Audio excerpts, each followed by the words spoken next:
नमस्कार विद्यार्थियों, मैं आशीष यादव, प्रवक्ता हिंदी।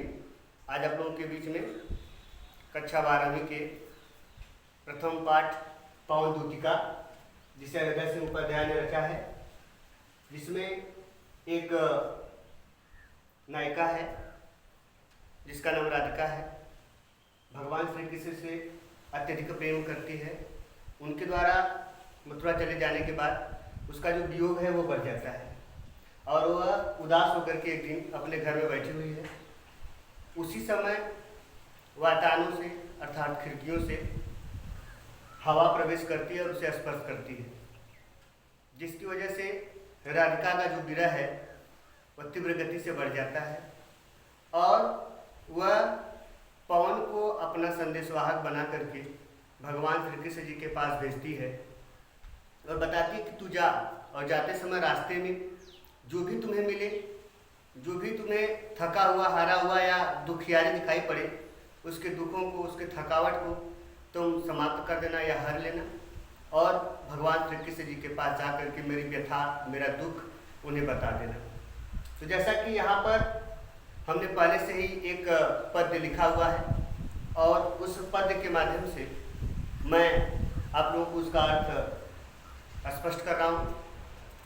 बैठी खिन्ना एक दिवस वे गे में थी अकेली।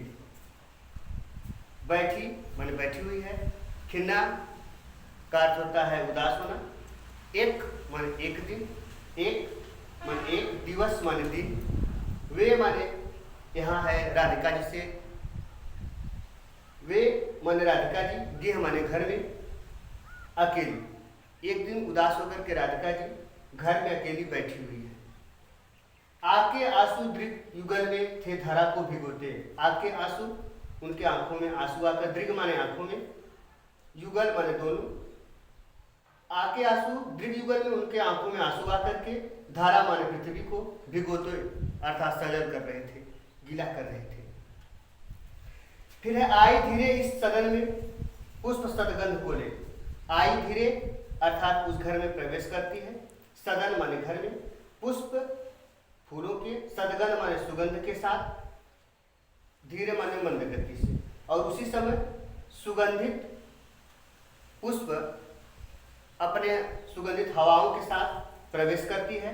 प्रातः वाली सुपवन, सुबह वाली सुंदर हवा, इसी काल वातायनों, उसी समय वातायनों से, खिड़कियों से। वातायनों का अर्थ क्या होता है?